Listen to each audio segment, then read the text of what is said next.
नमस्कार साथियों, स्वागत है आप सभी का आविष्कार आईएएस एकेडमी पर। मैं इंजीनियर लोकेन चौधरी आप सभी का हार्दिक अभिनंदन, हार्दिक स्वागत करता हूं। दोस्तों, आज हम बात करने जा रहे हैं डीआरडीओ के द्वारा एक और महत्वपूर्ण उपलब्धि के4 मिसाइल का सफल परीक्षण किया गया है। भारत की सबमरीन लॉन्च बैलिस्टिक मिसाइल, जिसके परीक्षण को एक बार नहीं 2 बार टाला गया। चीन के जासूसी विमानों की हरकत जब बे ऑफ बंगाल यानी बंगाल की खाड़ी में देखी गई, तो हमने जो नोटेम जारी किए थे या फिर हमने जो प्लानिंग की थी उनको टाल दिया गया और फिर समय रहते हुए चीन को चकमा देते हुए हमने हमारा परीक्षण सफल किया। और इस परीक्षण की गूंज पाकिस्तान और चाइना तक इस तरीके से पहुंची है कि पाकिस्तान के कई इस पर बयान आ रहे हैं कि भारत ने इस क्षेत्र की यानी जो भारतीय उपमहाद्वीप क्षेत्र है इसमें शांति को अस्थिर कर दिया है। अब वास्तव में शांति अस्थिर हमने की है या क्षेत्रीय संतुलन हमने विकसित किया है, ये आज की खबर में हम आपको बताने जा रहे हैं।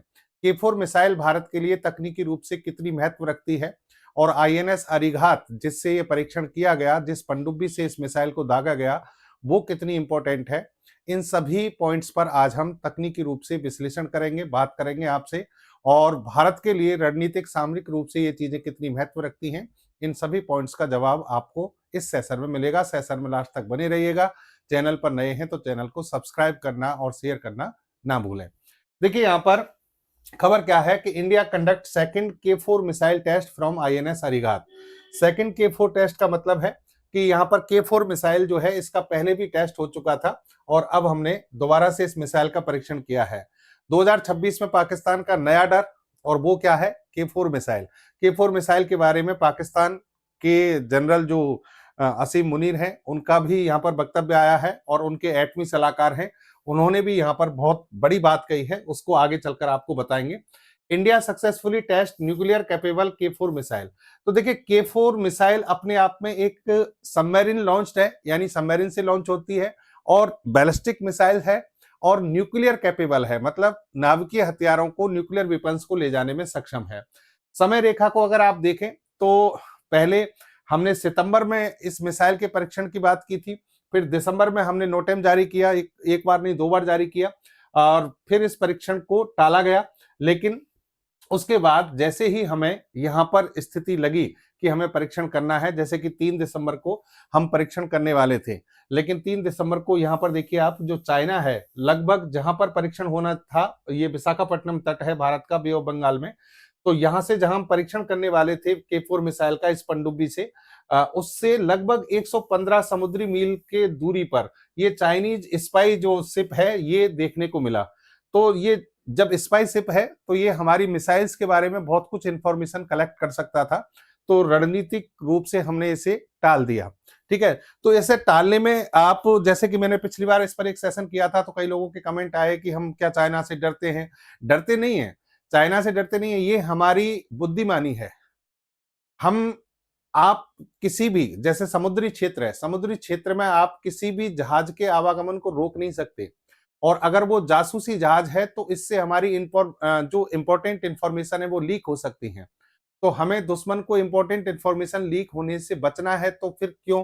हमारे पास में ऐसा नहीं है कि समय नहीं है, समय हम बाद में भी इसका परीक्षण कर सकते हैं। और फिर बाद में हमने इसको कॉन्फिडेंशियल रूप से परीक्षण किया, और जब चाइनीज स्पाई शिप जब यहाँ पर देखा गया तो ऐसा नहीं है कि हमने शोर मचाया हो, हमने बाकायदा कॉन्फिडेंशियल रखते हुए, टॉप सीक्रेट रखते हुए अपना जो परीक्षण है वो टाल दिया और समय रहते हुए फिर इस परीक्षण को किया। परीक्षण जो अभी किया गया है, आप इसको देखेंगे कि परीक्षण जो हमने किया है अभी, ये 25 दिसंबर 2025 को हुआ है। 25 दिसंबर यानी साल के जाते जाते हमने ये परीक्षण किया, आंध्र प्रदेश के विशाखापट्टनम तट से किया, और ये आईएनएस अरिघात आप देख रहे हैं, इससे के4 मिसाइल को दागा गया।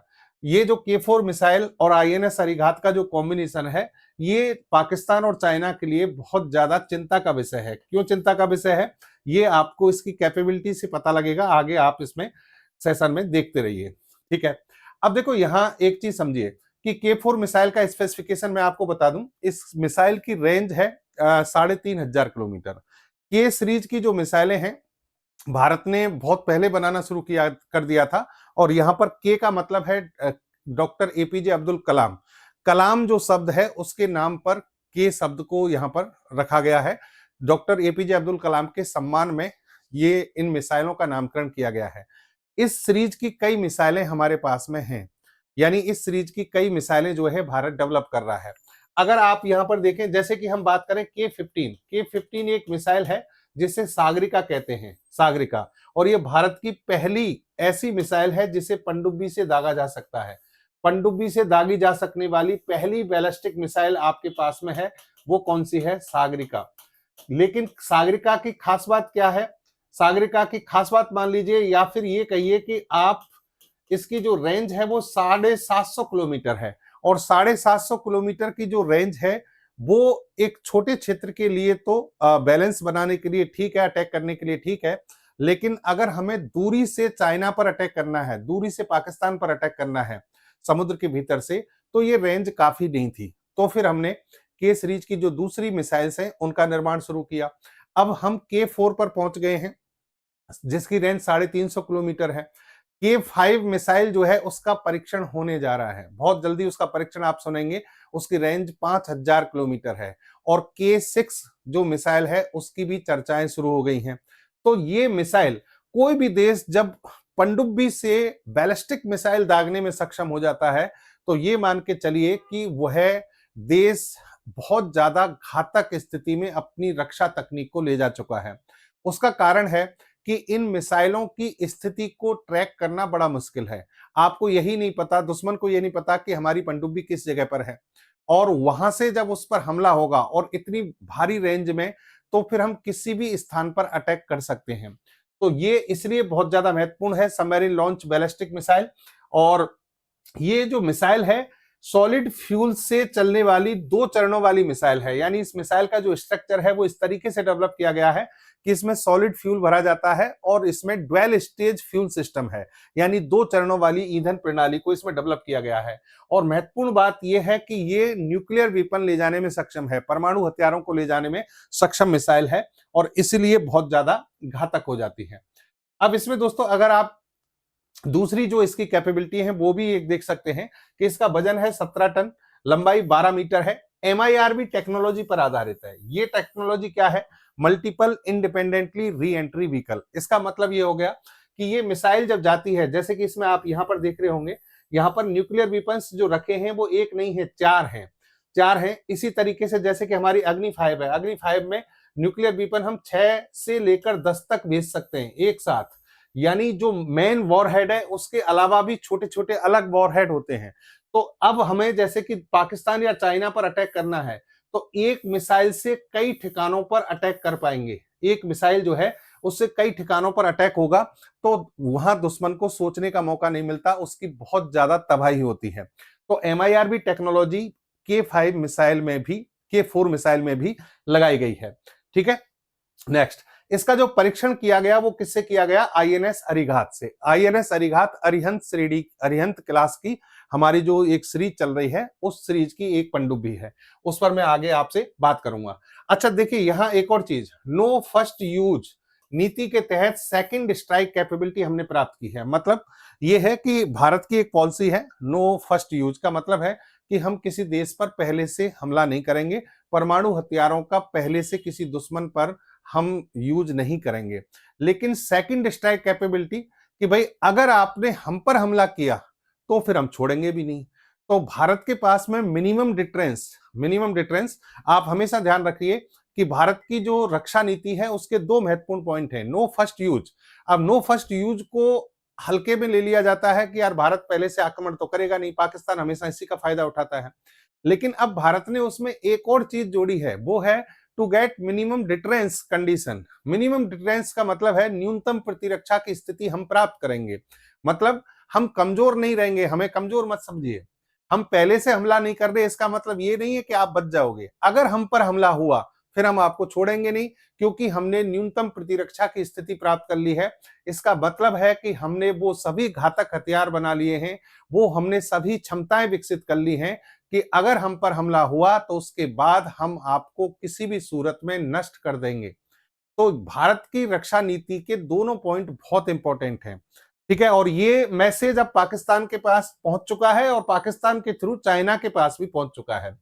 अरिहंत श्रेणी की जो पनडुब्बी है, आपको मैं बता दूं कि अरिहंत क्लास की जो सबमरीन्स हैं वो भारत में पहली ऐसी पनडुब्बी कैटेगरी है जो न्यूक्लियर वॉरहेड पर आधारित है, यानी नाभिकीय जो ईंधन होता है उससे संचालित होती है और ऐसी बैलिस्टिक मिसाइलों का उपयोग करती है जो न्यूक्लियर वेपन्स ले जा सकती हैं। तो इसलिए हम इनको क्या कहते हैं, एसएसबीएन पनडुब्बी कहते हैं। और इस क्लास की पहली जो पनडुब्बी बनी वो आईएनएस अरिहंत के नाम से बनी। दूसरी पनडुब्बी जो है वो आईएनएस अरिघात के नाम से, आईएनएस अरिघात से ही के4 मिसाइल का परीक्षण किया गया है। तीसरी जो पनडुब्बी है आईएनएस अरिधमान, वो उसका परीक्षण बहुत जल्दी होने वाला है, मतलब वो सेना में शामिल होने वाली है बहुत जल्दी से। तो के4 जो मिसाइल है जिसको हमने यहां इस पनडुब्बी से दागा है, इसका परीक्षण किया है, यहां पर कितनी के4 मिसाइलें तैनात की जा सकती हैं। यहां हम आईएनएस अरिघात जिसकी हम बात कर रहे हैं, जो कि आईएनएस अरिहंत से एडवांस है, उसी श्रेणी की है, लेकिन इसे उससे भी ज्यादा एडवांस डेवलप किया गया है। तो यहां पर 4 के4 मिसाइलें तैनात की जा सकती हैं, 4 के4 मिसाइलें इस पर लगाई जा सकती हैं। और के15 जिसकी मैं बात कर रहा था, सागरिका मिसाइल, जिसकी रेंज कितनी है 750 किलोमीटर, इसकी रेंज कितनी है 3,500 किलोमीटर। तो 750 किलोमीटर रेंज वाली सागरिका मिसाइल 12 तैनात की गई हैं, 12। तो कहने का मतलब आईएनएस अरिघात पर बहुत ज्यादा संख्या में मिसाइलें तैनात हैं जो दुश्मन को पूरी तरह से नष्ट कर सकती हैं।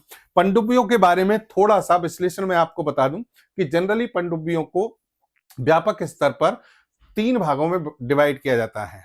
3 भागों में, 3 भाग कौन कौन से हैं? एक होती है डीजल इलेक्ट्रिक पनडुब्बी, ठीक है, कन्वेंशनल, जो परंपरागत रूप से पहले से चली आ रही थी। फिर होती है एसएसएन और एसएसवीएन। एसएसएन और एसएसवीएन दोनों को आप परमाणु पनडुब्बी भी कह सकते हैं, ठीक है। यानी अगर आप और ज्यादा व्यापक स्तर पर देखें तो 2 प्रकार हो गए, एक डीजल इलेक्ट्रिक पनडुब्बी, एक परमाणु पनडुब्बी, लेकिन इसके 2 प्रकार होते हैं, 2 प्रकार। अब इनमें बेसिक डिफरेंस क्या होता है वो समझना। ये डीजल इलेक्ट्रिक इंजन से संचालित होती हैं और डीजल इलेक्ट्रिक इंजन में जो फ्यूल होता है, उस फ्यूल को जलाने के लिए जो ऑक्सीकारक होता है, ऑक्सीजन, उसकी आवश्यकता होती है। अब इन पनडुब्बियों के अंदर ऐसा सिस्टम नहीं है कि ये पानी की सतह के नीचे समुद्री जल से ऑक्सीजन प्राप्त कर सकें, समुद्री जल में से ऑक्सीजन निकाल सकें, उसका उपयोग कर सकें। तो फिर क्या होगा ये कि इनको थोड़ी थोड़ी देर बाद, जब तक इनकी बैटरी, यहां से देखिए आप, डीजल जो इंजन है वो बैटरी को चार्ज कर देता है, ठीक है। जब ये समुद्र की सतह पर होती है तो उस समय ऑक्सीजन ली जाती है, डीजल इंजन चलता है और बैटरी को क्या किया जाता है, चार्ज किया जाता है, और फिर ये पानी के नीचे चली जाती है। जैसे ही ये बैटरी खत्म होने लगेगी, अब इस पनडुब्बी को पानी की सतह के पास आना पड़ेगा, जिसे हम कहते हैं स्नॉर्कलिंग, यानी पानी के सतह के पास आना। क्यों आना? क्योंकि इसको किसकी आवश्यकता है, ऑक्सीजन की, ताकि ऑक्सीजन की उपस्थिति में फ्यूल को जला सके। और फ्यूल को जलाकर डीजल इलेक्ट्रिक इंजन जो है वो किसको चार्ज करेगा, बैटरी को। तो पानी की सतह के आसपास आकर ये बैटरी को चार्ज करते हैं और फिर वापस नीचे चली जाती हैं। जब ये पानी की सतह के पास आती हैं तो दुश्मन इनकी लोकेशन का पता कर सकता है। दुश्मन के सोनार हैं, रडार, जो कि पूरी तरह से तैनात हैं, सैटेलाइट्स हैं, उनके माध्यम से इसकी लोकेशन पता की जा सकती है। लेकिन यहां हमने क्या किया, यहां हमने इन पनडुब्बियों के अंदर एक छोटा परमाणु रिएक्टर लगा दिया, एटॉमिक रिएक्टर क्या होते हैं भाई? जो एटॉमिक एनर्जी जनरेट करते हैं, इसका मतलब इनके अंदर यूरेनियम, प्लूटोनियम जैसे नाभिकीय पदार्थ होते होंगे। तो ये पदार्थ लगाए जाते हैं, इन पदार्थों का विखंडन किया जाता है, विखंडन से बहुत ज्यादा ऊर्जा उत्पन्न होती है, उस ऊर्जा से पानी को गर्म करके भाप बनाई जाती है, टरबाइन चलाया जाता है और फिर बिजली पैदा की जाती है। समझिए बात। अब बात आती है कि यहां भी क्या आपको ऑक्सीजन की आवश्यकता पड़ेगी। यहां ऑक्सीजन की अगर आवश्यकता पड़ती भी है तो ये जो रिएक्टर्स होते हैं या फिर इन पनडुब्बियों के अंदर जो सिस्टम लगाए जाते हैं वो इस तरीके से लगाए जाते हैं कि ये समुद्री जल का विघटन करके उससे ऑक्सीजन प्राप्त कर सकते हैं और इवन तक पीने का जो पानी है उसको भी यानी समुद्री जल को उसमें भी कन्वर्ट कर सकते हैं, पीने के योग्य पानी भी बना सकते हैं। तो इन पनडुब्बियों को लंबे समय तक सतह के पास आने की आवश्यकता ही नहीं है, यानी यहां पर ये पनडुब्बियां नहीं आती हैं तो इनकी लोकेशन पता नहीं चलता है। और ये बहुत ज्यादा इसलिए घातक हैं कि समुद्र के अंदर 20-30 मीटर की गहराई में चलती रहती हैं और फिर समय आते दुश्मन पर हमला करती हैं। अब इनमें 2 कैटेगरी, जिसमें अटैक सबमरीन है। अटैक सबमरीन ये है कि इसमें मिसाइलें होती हैं, लेकिन ये मिसाइलें न्यूक्लियर वेपन्स पर आधारित बैलिस्टिक मिसाइल्स नहीं होती, यानी परमाणु हथियार ले जाने वाली बैलिस्टिक मिसाइल्स नहीं होती। अगर दुश्मन के जहाजों को नष्ट करना है, पनडुब्बियों को नष्ट करना है, तो ये अच्छी पनडुब्बी है। लेकिन अगर बहुत ज्यादा बड़े स्तर पर तबाही करनी है तो आपको एसएसबीएन कैटेगरी में जाना पड़ेगा। एसएसबीएन कैटेगरी में भारत के पास में अरिहंत क्लास की पनडुब्बियां डेवलप की गई हैं, जो कि भारत की स्वदेशी तकनीक से विकसित पनडुब्बियों की एक श्रेणी है। समझ गए? तो ये कहानी है अपनी पनडुब्बियों की। चलिए, अब इस परीक्षण का महत्व आप समझ गए होंगे, क्योंकि भारत ने एक न्यूक्लियर ट्राइड और सेकंड स्ट्राइक कैपेबिलिटी डेवलप की है। यानी हम अब दुश्मन पर हर तरह से हमला कर सकते हैं। दुश्मन पर आप हवा से भी हमला कर सकते हैं, जमीन से हमला कर सकते हैं, समुद्र के भीतर से भी हमला कर सकते हैं। और सेकंड स्ट्राइक कैपेबिलिटी है कि यदि हमने तो पहले से उपयोग नहीं किया, लेकिन हम पर हमला किया गया तो हम दुश्मन को पूरी तरह से तहस-नहस कर देंगे। यदि भारत पर परमाणु हमला होता है तो वह समुद्र की गहराई से जवाबी हमला करने में सक्षम है।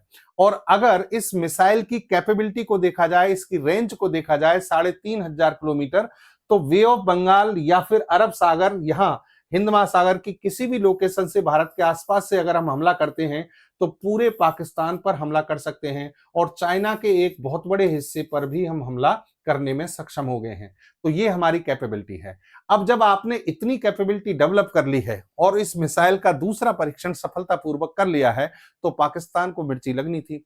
पाकिस्तान को मिर्ची कैसे लगी समझिए।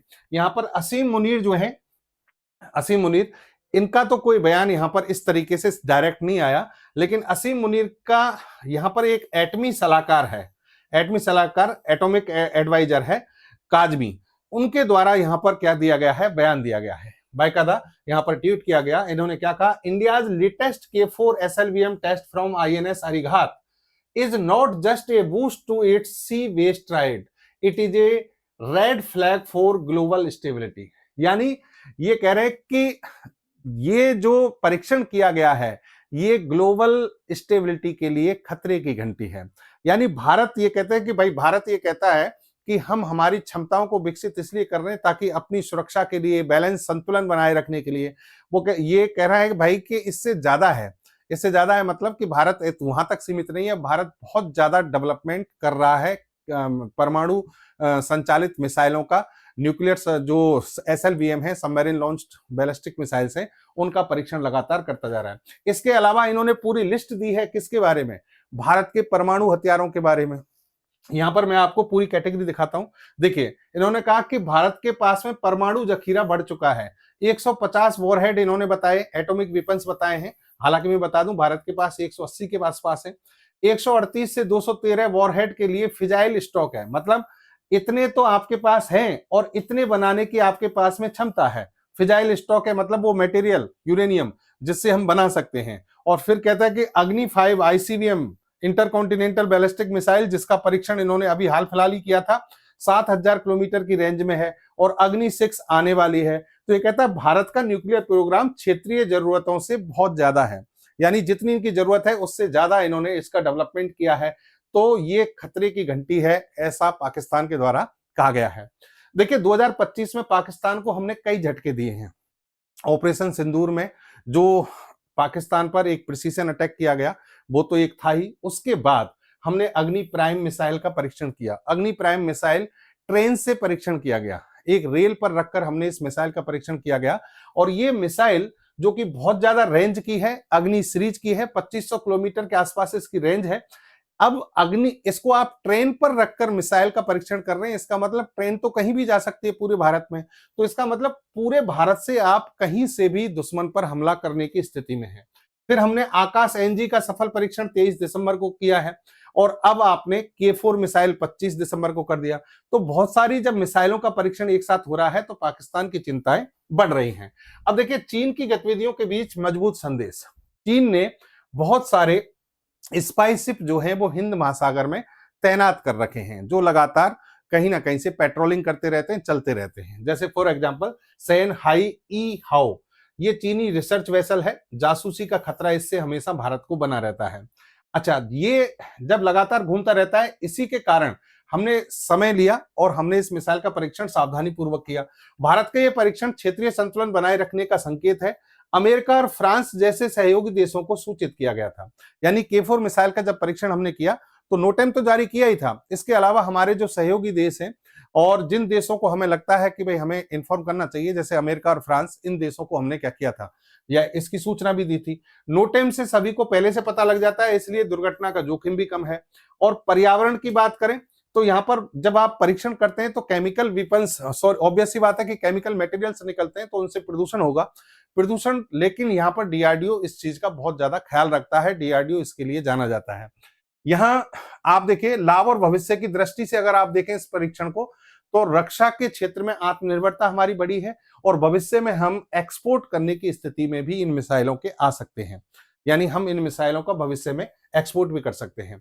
देखिए चाइनीज जो स्पाई शिप है उन पर एक और चीज आप ध्यान से देखना कि भारत के आसपास जब ये मंडराते रहते हैं तो चाइना क्या करता है कि समुद्र का जो पानी है उसका टेम्परेचर, उसकी सैलिनिटी यानी लवणता का स्तर क्या है, समुद्र तल की बनावट, इन सभी को बहुत गहराई के डेटा के साथ में इनको मेजरमेंट कर रहा है चाइना, इनका मेजरमेंट। हालांकि भारत ने भी इन चीजों पर, भारत भी काम रेगुलर कर रहा है।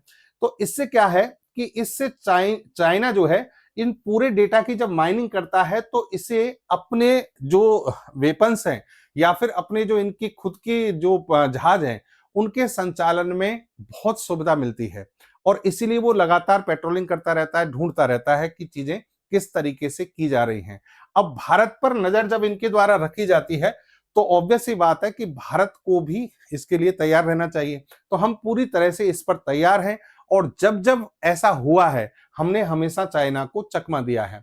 भारत इसमें बेहतर छिपाव और भारत की एसएसबीएन जो है पनडुब्बियां जिनकी खोज चाइना कर रहा है उनको कभी भी वो नहीं कर पाएगा, क्योंकि उसके अकॉर्डिंग भारत भी अपनी तैयारी पूरी तरह से कर चुका है। तो ये थी दोस्तों K4 मिसाइल, आईएनएस अरिघात, दोनों का कॉम्बिनेशन, डेडली कॉम्बिनेशन, जो चाइना और पाकिस्तान में चिंता का विषय इसलिए बना क्योंकि इस मिसाइल से हम चाइना के बहुत बड़े क्षेत्र पर और पाकिस्तान के संपूर्ण क्षेत्र पर हमला कर सकते हैं। आज का विश्लेषण आपको कैसा लगा? तकनीकी रूप से मैंने बहुत सारी चीजें समझाने की कोशिश की, आप उम्मीद करता हूं आपको चीजें समझ में आई होंगी। बाकी एक अच्छे विश्लेषण के साथ, एक अच्छे लेक्चर के साथ फिर से आपसे मिलूंगा। जय हिंद, जय भारत।